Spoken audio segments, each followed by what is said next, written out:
2 பசங்க இருக்கிறாங்க. இப்ப இந்த 2 பசங்கள்ல ஒரு பையன் வந்து இன்னொரு பையனுடைய வெற்றிய பார்த்து சந்தோஷப்பட்டா மட்டும்தான் அப்பாவுக்கு சந்தோஷமா இருக்கும் இல்லைங்களா? அதுக்கு பதிலா ஒரு பையன் இன்னொரு பையனோட வெற்றி அடைகிறத பார்த்துட்டு, முன்னேறத பார்த்துட்டு பொறாமைப்பட்டாருன்னா அப்பாவுக்கு சந்தோஷமா இருக்குமா? இருக்காது இல்லைங்களா? ஸோ அதே மாரி தான் நம்ம எல்லாருமே பார்த்தீங்கன்னா, முழுமுதற் கடவுளோட குழந்தைங்க. நம்ம எல்லாருமே முழுமுதற் கடவுளுடைய அங்கம். அப்படிங்கிறப்ப வந்து மத்தவங்க முன்னேறுறாங்க, நம்மளோட மேல இருக்கிறாங்க, முன்னேறுறாங்க அப்படின்னா, நம்ம வந்து அத பார்த்து சந்தோஷப்படணும், பாராட்டணும். அப்பதான் வந்து முழுமுதற் கடவுளுக்கு வந்து சந்தோஷத்த குடுக்கும். அதுக்கு பதிலா நம்ம வந்து அவங்களுடைய முன்னேற்றத்த பார்த்து நம்ம வந்து வருத்தப்பட்டாலோ, இல்ல தடுக்கிறதுக்கு நெனச்சாலோ, அப்போ வந்து என்ன ஆகும்? முழுமுதற் கடவுளுக்கு வந்து அது சந்தோஷத்த குடுக்காது. ஸோ அப்பதான் ஸோ அதனால ரொம்ப ரொம்ப முக்கியம் என்னன்னா, நம்ம மத்தவங்க முன்னேறுறாங்களோ, நமக்கு மேல இருக்கிறாங்கனாலோ, அவங்கள வந்து பாராட்டணும். அப்படின்னா தான் வந்து நம்ம மனசுக்குள்ள வந்து அந்த அந்த பொறாமை குணம் போகும். அதே சமயத்துல முழுமுதற் கடவுளுடைய அன்ப நம்ம உணர முடியும். அவருடைய அன்பை உணர முடியும். அதே சமயத்துல மனசுக்குள்ள சந்தோஷம் நமக்கு வரும். சரிங்களா? இல்லைன்னா என்ன ஆகும்? நமக்கும் முழுமுதற் கடவுளுக்கும் இருக்கக்கூடிய உறவு வந்து நம்ம அந்த அன்பான உணர்வ வந்து நம்ம உணரவே முடியாது. நம்ம வாழ்க்கையினுடைய லட்சியம் என்னங்கிறத பார்த்தோம். வாழ்க்கையினுடைய லட்சியம் வந்து நம்ம வந்து நம்மளுடைய ஆத்ம ரூபத்தை அடைதல். இந்த உடல்ல இருந்து விடுதலை பெற்று ஆத்ம ரூபத்தை அடைந்து முழுமுதற் கடவுளோட அன்போடு அந்த அன்பான உணர்வை வந்து அவருக்கும் நமக்கும் இருக்கக்கூடிய அந்த அன்பான உணர்வை புதுப்பித்து ஏற்கனவே இருக்க உறவை இப்ப மறந்து போயிருக்கு. அதை வந்து நம்ம வந்து உயிர்ப்பித்து நம்ம வந்து முழுமுதற் கடவுள்கிட்ட திரும்ப போறதுதான் வந்து வாழ்க்கையினுடைய லட்சியம் அப்படிங்கிறத நம்ம பார்த்தோம். அதான் வந்து மனித வாழ்க்கையினுடைய லட்சியம். அப்படிங்கிறப்ப வந்து நமக்கும் முழுமுதற் கடவுளுக்கும் இடையில இருக்கக்கூடிய அந்த அன்பான உணர்வை உயிர்ப்பிக்கிறதுக்கு வந்து கண்டிப்பா வந்து நம்ம வந்து இந்த காமம், கோபம், பேராசை, தற்பெருமை இந்த மாதிரியான குணங்கள் எதுவுமே நம்ம கொண்டிருக்க கூடாது. அதுல குறிப்பா வந்து இந்த வந்து பொறாமை குணத்தையும் நம்ம கொண்டிருக்க கூடாது. அப்பதான் வந்து நம்மளால வந்து முழுமுதற் கடவுளுக்கும் நமக்கும் இடையில இருக்கக்கூடிய அந்த அன்பான உணர்வை வந்து நம்மளால வந்து உணர முடியும். இல்லாட்டி நம்மளால வந்து உணர முடியாது. சிம்பிளா சொல்ல போனோம்னா நமக்கு பக்தி வராது அப்படின்னு சொல்ல வரேன். மற்றவங்க மேல பொறாமை இல்லாம இருந்தோம்னா நம்ம வந்து நிம்மதியா சந்தோஷமா இருப்போம். நமக்கும் முழுமுதற் கடவுளுக்கு நமக்கு வந்து பக்தி ஈஸியா வரும். இல்லாட்டி பக்தி வராது. அதான் நான் சொல்ல வரேன். சரிங்களா? ஸோ பகவத்கீதை அத்தியாயம் 12 பதம் 13ல கிருஷ்ணன் என்ன சொல்றாரு? யாரெல்லாம் வந்து பொறாமை இல்லாமல் மன்னிக்கும் தன்மையுடையவர்களாக மற்றவர்கள் மீது அன்பு செலுத்துவர்களாக இருக்கிறார்களோ அவர்கள்லாம் வந்து எனக்கு வந்து ரொம்ப ரொம்ப பிரியமானவங்க அப்படின்னு சொல்லி சொல்றாரு. இந்த பதத்தை வந்து நம்ம வந்து இப்ப இன்னொரு 5 மினிட்ஸ்ல பார்க்கலாம். சரிங்களா? ஸோ மொத்தம் வந்து நம்ம இன்னைக்கு கிளாஸ் என்ன பார்த்தோம்னா பொறாமைனா என்னங்கிறத பார்த்தோம். பொறாமை என்கிறது அதே மாதிரி 2 சின்ன துரியோதனன் கதையும் ரோஹித் புனித் கதையும் பார்த்தோம். இப்போ வந்து பொறாமை இதுலேருந்தே நமக்கு தெரிஞ்சிருச்சு. பொறாமைனா என்ன, அதை நம்ம எப்படி வந்து கையாளணும் அப்படிங்கிறது தெரிஞ்சிருச்சு.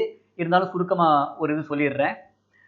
பொறாமை அப்படின்னா நம்மகிட்ட இருக்க நல்ல விஷயங்களை கவனிக்காம பிறர்கிட்ட இருக்க நல்ல விஷயங்களே நினைச்சிட்டு இருக்கிறது தான் வந்து பொறாமை. சரிங்களா? அதனால நம்ம என்ன பண்ணணும்? பொறாமையை விடணும்னா என்ன பண்ணணும்?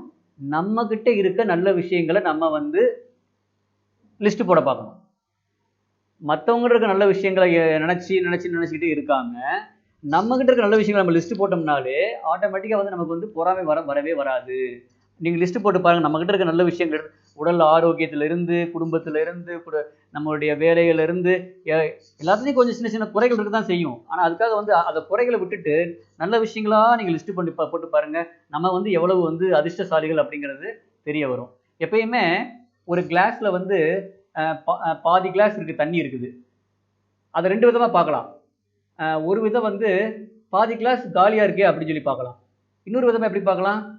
பாதி கிளாஸ் இருக்குதே, தண்ணி இருக்குதே அப்படின்னு பார்க்கலாம். ஸோ அது வந்து நம்ம பார்க்குற கோணத்துல தான் இருக்குது. அதே மாதிரி லைஃப்ல வந்து எப்பயுமே வந்து நம்மகிட்ட இது இல்லையே, அது இல்லையே, அது இல்லையே அப்படின்னு சொல்லி பார்த்துட்டு இருக்கிறத விட நம்மகிட்ட இது இருக்குதே அப்படின்னு சொல்லி பார்க்க ஆரம்பிச்சோம்னா நம்ம லைஃப் வந்து ரொம்ப வந்து சாட்டிஸ்ஃபைடா இருக்கும், சந்தோஷமா இருக்கும். நம்ம வந்து மற்றவங்க மேல தேவையில்லாம பொறாப்படவே மாட்டோம். சரிங்களா? நம்மளுடைய ஏற்கனவே சொன்னேன். ஒரு சிலர் வந்து மற்றவங்ககிட்ட இருக்க நல்ல விஷயங்களே பார்த்து பொறாமைப்படுவான்னு சொன்னேன். மற்றவங்களுடைய லுக்கு, அவங்களுடைய படிப்பு, அவங்களுடைய வேலை, அவங்களுடைய வருமானம், அவங்களுடைய குடும்பம், குழந்தைகள், அவங்களுடைய வீடு, காரு இதை பார்த்து ஏங்கிட்டே இருப்பாங்க அப்படி சொன்னேன். அது மாதிரி இல்லாம நம்ம வந்து நம்ம கிட்ட இருக்க நல்ல விஷயம் நினச்சி பார்க்கணும். நமக்கு வந்து நல்ல ஆரோக்கியமா இருக்குது, நல்ல வேலை இருக்குது, அதான் நமக்கும் வேலை இருக்குது, வருமானம் வருது, குழந்தைகள் இருக்கா, குடும்பம் ஒண்ணு இருக்குது, அப்படின்னு சொல்லி இருக்கிறதுக்கு இடம் இருக்குது, நேரத்துக்கு வந்து சாப்பிடுறதுக்கு சாப்பாடு இருக்குது. அதே மாரி வந்து ஸோ ஏதாவது இந்த புயல், மழை இந்த மாரி விஷயங்கள் வந்து நம்மள காத்துக்கிறதுக்கு வந்து ஒரு வீடு இருக்குது. இந்த மாரி நம்ம நினைச்சு பார்த்தோம்னா, நம்ம வந்து எவ்வளவோ அதிர்ஷ்டசாலிகள்னு தெரிய வரும். ஆக்சுவலா வந்து இந்த சோமாலியா அந்த மாரி நாடுகள்லாம் போய் போனோம்னா, அங்கெல்லாம் பார்த்தீங்கன்னா, அ குழந்தைகளுக்கு வந்து குடிக்கிறதுக்கு வந்து ஒரு துளி பால் இல்ல அப்படிங்கிற அளவுக்கு மோசமான சூழ்நிலைகள்லாம் இருக்குது. அதெல்லாம் கம்பேர் பண்றப்ப, நமக்கு வந்து ஒரு நடந்து போயிட்டு வர்றதுக்கான ஒரு ஆரோக்கியமான உடல் இருக்குது. ஒரு குடும்பம் இருக்குது. ஒரு ஒரு வேலை இருக்குது. ஒரு வருமானம் இருக்குது. இருக்க இடம் இருக்கு. இதுவே வந்து ஒரு பெரிய விஷயம். இன்ஃபாக்ட் சொல்லப்போனா, நம்மலாம் உட்கார்ந்து இந்த கிளாஸ் அட்டெண்ட் பண்ணிட்டு இருக்கோம் பார்த்தீங்களா? இந்த மாரி நம்ம வந்து இந்த மாரி ஒரு சத்சங் வந்து நமக்கு கிடைச்சிருக்கதே ஒரு பெரிய விஷயம். இதெல்லாம் வந்து நம்மலாம் ரொம்ப அதிர்ஷ்டசாலிகள். ஆக்சுவலா வந்து இந்த சத்சங் இருக்கு இல்லையா? நம்ம வந்து இப்ப பண்ணிட்டு இருக்கோம். ஒவ்வொரு ஞாயித்துக்கிழமையும் நம்ம வந்து ஒரு 1 மணி நேரம், 1 1/2 மணி நேரம் வந்து நம்ம வந்து அசோசியேஷன்பாங்க, இல்லாட்டி சத்சங்பாங்க. நம்மலாம் கூடி என்ன பண்றோம்? நம்ம வந்து கிருஷ்ணர பத்தியும், அ கிருஷ்ணர்ட்ட போறதுக்கு சம்மந்தமான நல்ல விஷயங்கள பத்தியும் பேசிக்கிட்டு இருக்கோம். சரிங்களா? இது வந்து எவ்வளவு வந்து ஒரு பவர்ஃபுல்லான விஷயம் அப்டின்னா, ஒரு தடவ வந்து 2 முனிவர்கள் வந்து சந்திச்சுக்கிட்டாங்க. 2 முனிவர்கள் வந்து சந்திக்கிறாங்க. சந்திச்சு அவங்க 2 பேரும் கிட்டத்தட்ட ஒரு 1 மணி நேரம் பேசுறாங்க. 1 மணி நேரம். முனிவர்கள்லாம் வந்து இப்ப கூடுனாங்கன்னா, அவங்கலாம் வந்து சினிமா கதை, அரசியல் அதெல்லாம் பேச மாட்டாங்க. அவங்க என்ன பண்றாங்க, அவ அவங்களுடைய ஆத்ம ஞானத்த வந்து பகிர்ந்துக்கிறாங்க. எப்படி வந்து ஆத்மாவ வந்து முன்னேற்றி, அத வந்து இறைவன்ட்ட கொண்டு போய் சேர்க்கிறது அப்படிங்கிற சம்மந்தமா, அவங்க பண்ற பயிற்சிகள பத்தியும், அவங்களுடைய அ ரியலைசேஷன்ஸ்னா அவங்களுடைய எப்படி சொல்றது? ரியலைசேஷன்ஸ் அவங்களுடைய எக்ஸ்பீரியன்ஸஸ் இதெல்லாம் வந்து பகிர்ந்துட்டு இருக்காங்க. அப்புறம் வந்து எப்படி வந்து மத்தவங்களுக்கு நம்ம உதவி பண்றது. ஸோ இந்த மாரி விஷயங்களா பேசிக்கிட்டு இருக்காங்க.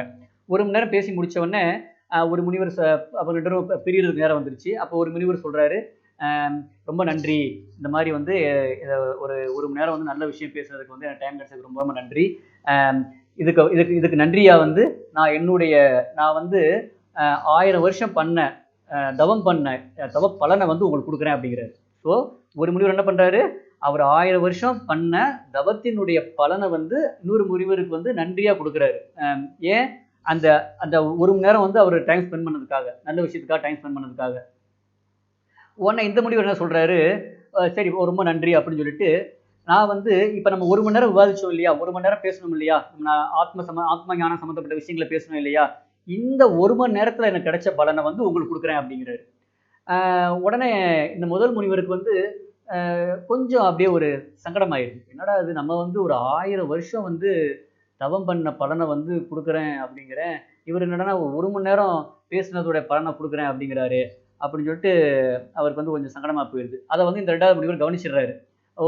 அ என்ன ஏன் இப்படி யோசிக்கிறீங்க? அப்படின்னு கேட்கிறாரு. ஏன் உங்க முகம் சங்கடமா இருக்கு? அப்படின்னு கேட்கிறாரு. அதுக்கு அவரு இந்த மாரி சொல்றாரு. நான் வந்து 1000 வருஷம் தவம் பண்ண பலன குடுக்குறேன். நீங்க 1 மணி நேரம் பலன மட்டும் குடுக்குறீங்களே அப்படிங்கிறாரு. உடனே அதுக்கு இந்த முனிவர் சொல்றாரு, சரி வாங்க. நம்ம வந்து எது வந்து பவர்ஃபுல் அப்படின்னு சொல்லி பார்ப்போம். நீங்க 1000 வருஷம் தவம் பண்ண பலன் பெருசா? இல்ல நம்ம 1 மணி நேரம் இங்க பேசினோமே, அதனுடைய பலன் பெருசா? அப்படின்னு சொல்லி கண்டுபிடிப்போம் அப்படின்னு சொல்லிட்டு என்ன பண்றாங்க, ஆதிசேஷன்ட்ட போறாங்க. ஆதிசேஷன் தான் என்ன பண்றாரு, இந்த பூலோகத்த வந்து தாங்கி நின்னுட்டு இருக்கிறாரு. அப்ப ஆதிசேஷன்ட்ட போயி, இது மாரி வந்து கேட்கறாங்க. உடனே இது மாரி வந்து நாங்க 2 பேரும் வந்து இது மாரி சந்திச்சு 1 மணி நேரம் பேசிட்டு இருந்தோம். பேசி முடிச்ச உடனே, அதுக்கு நன்றி தெரிவிக்கிற விதமா வந்து, இவர் வந்து எனக்கு வந்து 1000 வருஷம் அவர் தவம் பண்ண பலன குடுக்குறேன்னாரு. நான் வந்து இந்த 1 மணி நேரம் நாங்க பேசிட்டு இருந்த பலன குடுக்குறேன் அப்படின்னேன். இப்ப இதுல எது பெருசுன்னு எனக்கு தெரியணும் அப்படின்னு கேட்கறாங்க. உடனே ஆதிசேஷன் சொல்றாரு, சரி உங்க 2 பேரால யாரால வந்து என் தலைக்கு மேல இருக்க பூமிய கொஞ்சம் அப்படியே தூக்கி எனக்கு ரெஸ்ட் குடுக்க முடியுது அப்படின்னு ட்ரை பண்ணுங்க அப்படிங்கிறாரு. உடனே முதல் முனிவர் சொல்றாரு, சரி என்னுடைய 1000 வருஷம் நான் பண்ண தவத்தினுடைய பலன் மூலமா இந்த பூமிய வந்து நான் உயர்த்துறேன் அப்படிங்கிறாரு. ஆனா பூமி வந்து 1 இன்ச் கூட மேல போல. 1/2 இன்ச் கூட அது கொஞ்சம் கூட மேல போல.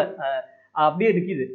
உடனே அப்புறம் இந்த முனிவர் என்ன பண்றாரு, சரி நானும் இந்த முனிவரும் சேர்ந்து 1 மணி நேரம் பேசிட்டு இருந்தோம் இல்லையா? அந்த பேசிக்கிட்டு இருந்த நேரத்துல கிடைச்ச பலன வந்து நான் வந்து ஒப்படை குடுக்குறேன் அப்படின்னு சொன்ன உடனே என்ன ஆயிருது, பூமி வந்து ஆதிசேஷன் தலைய விட்டு அப்படியே மேல போயிருது. ஆதிசேஷனுக்கு வந்து ரெஸ்ட் குடுக்குது. அப்ப அதுலருந்து என்ன தெரிய வருது அப்படின்னா, நம்ம வந்து பல பல பல வருடங்கள் தவம், அதாவது காட்டுல போய் தவம் இருக்கிறத விட, நம்ம எல்லாரும் சேர்ந்து ஒரு நல்ல விஷயத்த, இறைவன் சம்பந்தமான விஷயத்த, ஆத்ம ஞானம் சம்பந்தப்பட்ட விஷயத்த, அதை வந்து நம்ம பேசணும்னா அதுக்கான பலன் வந்து அதை வந்து எப்படி சொல்றது, பயங்கரம். அது வந்து ஒரு அளவுல போடவே முடியாது. அது 1000 வருஷம் காட்டுல போய் தவம் இருந்து அடைஞ்ச பலனை விட இது வந்து 1 மணி நேரம் நல்ல விஷயம் பேசுறது வந்து எவ்வளவு பெரிய பலனை கொடுக்குது அப்படிங்கிறது வந்து இது வந்து தெரிய வருது இல்லைங்களா? அப்படி பார்க்குறப்ப நம்மலாம் வந்து எப்படிப்பட்ட அதிர்ஷ்டசாலிகள். நம்மலாம் வந்து வார வாரம் வந்து நம்மளால மீட் பண்ண முடியுது. நம்மளால வந்து இந்த நல்ல விஷயங்கள பேச முடியுது, கேட்க முடியுது அப்படிங்கிறப்ப வந்து நம்மலாம் ரொம்ப அதிர்ஷ்டசாலிகள். ஸோ அதனால வந்து நம்ம வந்து நம்மகிட்ட இருக்க நல்ல விஷயங்கள், நம்மகிட்ட இருக்க நல்ல விஷயங்கள வந்து லிஸ்ட் போடணும். லிஸ்ட் போட்டு நம்ம வந்து நிம்மதியா, சந்தோஷமா இருக்கணும். சரிங்களா?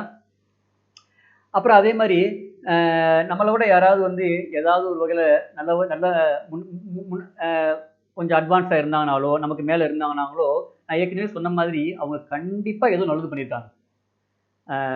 இந்த ஜென்மத்திலேயோ, இதுக்கு முந்தின ஜென்மத்திலேயோ கண்டிப்பா ஏதோ நல்லது பண்ணியிருக்காங்க. அதனால தான் அவங்க இன்னைக்கு அந்த நல்ல நிலைமையில இருக்கிறாங்க. அப்படிங்கிறப்ப வந்து நம்ம வந்து அத பாராட்டணும். அ நம்ம சம்டைம்ஸ்லாம் நெனைப்பாங்க. இது மாரி வந்து எனக்கு மேல இருக்க மேனேஜர் இருக்கான். அந்த மேனேஜருக்கு ஒண்ணுமே தெரியல. எனக்கு தெரியறது கூட தெரியல. அவன் தான் மேனேஜரா இருக்கான். அப்படிலாம் பேசுவாங்க. ஆனா அப்படிலாம் நெனைக்க முடியாது. ஏன்னா அவங்க மேனேஜரா இருக்கிறாருன்னா, ஏதோ அவர் நல்லது பண்ணியிருக்கிறாரு. அதனால தான் அங்க மேனேஜரா இருக்கிறாரு. அதனால வந்து அதுக்கு நம்ம ரெஸ்பெக்ட் குடுக்கணும். சரிங்களா? குடுத்துட்டு நம்ம வந்து அ நம்மளுடைய தன்னம்பிக்கைய விட்டுறக்கூடாது. நம்மளுடைய தன்னம்பிக்கைய விட்டுறக்கூடாது. நம்மளுடைய சந்தோஷத்தையும் நம்ம வந்து கெடுத்துக்க கூடாது. அதுக்கு பதிலா வந்து அவங்ககிட்ட வந்து அவங்கள பாராட்டணும். அவங்ககிட்ட நல்ல விஷயங்கள நம்ம கத்துக்கணும். அப்புறம் நம்ம முழுமுதற் கடவுள சரணடையணும். முழுமுதற் கடவுள சரணடைதல் என்னது? நம்ம டெய்லியும் வந்து அவர அவர வழிபடணும். மந்திர தியானம் பண்ணணும்.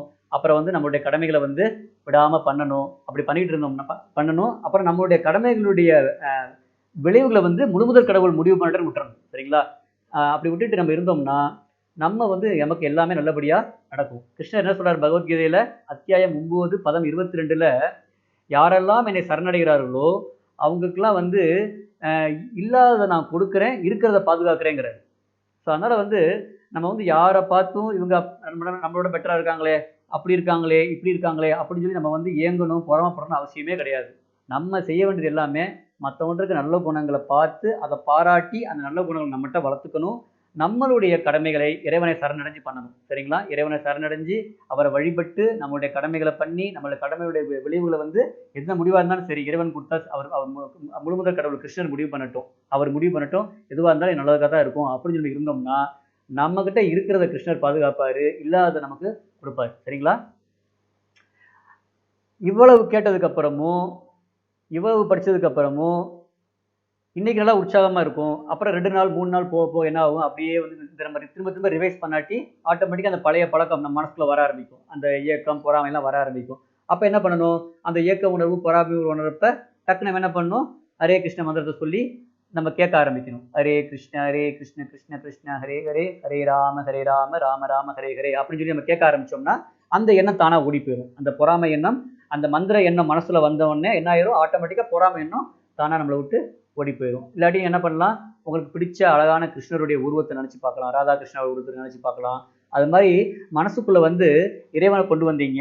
அவருடைய இறைவனுடைய உருவத்தின் மூலமாகவோ, இல்லை இறைவனுடைய பெயரை, அவருடைய திருநாமம் அதவோ நம்ம மனசுக்குள்ள கொண்டு வந்தோம்னா, ஆட்டோமேட்டிக்கா என்ன பண்ணும்? அந்த பொறாமை உணர்வு வெளியே போயிடும். பொறாமை உணர்வு மட்டும் இல்ல, நம்ம கிட்ட எந்த ஒரு தேவையற்ற உணர்வு இருந்தாலும், காமம், கோபம், பேராசை, தற்பெருமை எந்த மாதிரியான உணர்வுகள் இருந்தாலுமே, அது வந்து நம்ம வந்து ஆட்டோமேட்டிக்கா வெளியே போயிடும். இறைவனை நம்ம உள்ள கொண்டு வந்தோம்னா ஆட்டோமேட்டிக்கா அது வெளியே போயிடும். சரிங்களா? ஹரே கிருஷ்ணா.